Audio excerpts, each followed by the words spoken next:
ശ്രീമന്നാരായണീയം ദശകം 19 പ്രചേതസ്സുകളുടെ കഥ. ശ്ലോകം 2.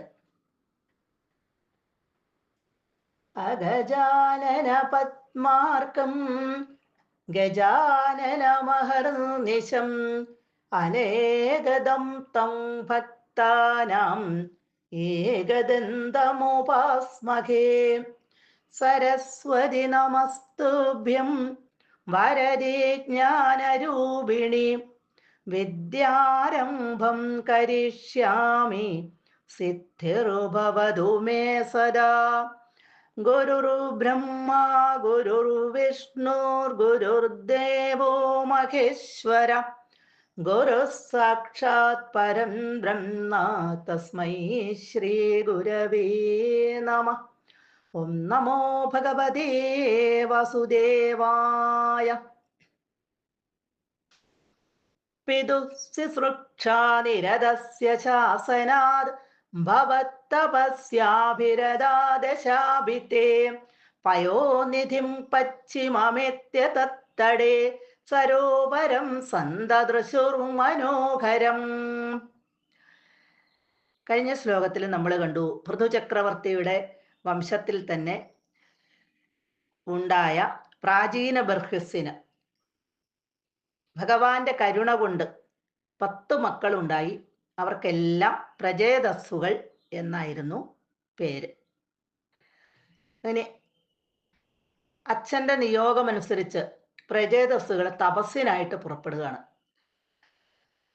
തപസ്സിനായിട്ട് പോയി പടിഞ്ഞാറേ കടൽക്കരയിലെത്തിയപ്പോൾ അവിടെ ഒരു പൊയ്ക കാണുന്നു. ഇനി അതിനെക്കുറിച്ചാണ് പറയുന്നത്. പ്രജാസൃഷ്ടി, പ്രജകളെ സൃഷ്ടിക്കുന്നതിന്, അതായത് അവർക്ക് കുട്ടികൾ ഉണ്ടാകുന്നതിന് അങ്ങനെ ആഗ്രഹിച്ച പ്രാചീന ബർഹിസ്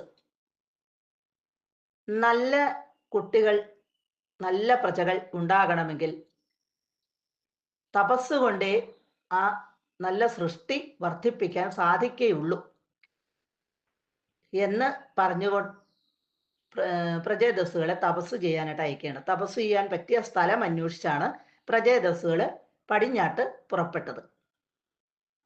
അങ്ങനെ പോകുന്ന വഴിക്ക് പടിഞ്ഞാറേ കടൽക്കരയിൽ എത്തിയപ്പോൾ അവർ അവിടെ വിശേഷപ്പെട്ട ഒരു താമരപ്പൊയ്ക കണ്ടു.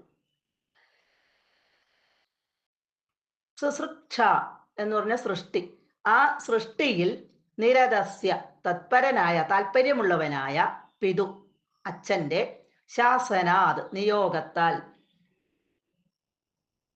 ഭവത് തപസ്യ അഭിരത അവിടത്തെ കുറിച്ച്, നിന്തിരുവടിയെക്കുറിച്ച് തപസ്സു ചെയ്യാൻ ഒരുങ്ങിയ, അഭിരത തൽപരരായ, ഭഗവാനെ കുറിച്ച്, ഭഗവാനെ തപസ്സു ചെയ്യാനായിട്ട് ഒരുങ്ങിയ തൽപരരായ, താല്പര്യമുള്ളവരായ തേ അവർ ദശ അഭി 10 പേരും പശ്ചിമ പടിഞ്ഞാറെ പയോനിധിം എത്യ, പയോനിധി സമുദ്രം, സമുദ്രത്തിന്റെ അടുക്കൽ ചെന്നപ്പോൾ, എത്യ അവിടെ ചെന്നപ്പോൾ, തത് തടേ അതിൻ്റെ കരയ്ക്ക് മനോഹരം, മനോഹരമായ ഭംഗിയുള്ള ഒരു വിശേഷപ്പെട്ട സരോവരം, പൊയ്ക സന്തദൃശു കണ്ടു. ധാരാളം താമരപ്പൂക്കളൊക്കെ വിരിഞ്ഞു നിൽക്കുന്ന ഒരു പൊയ്ക അവര് കണ്ടു.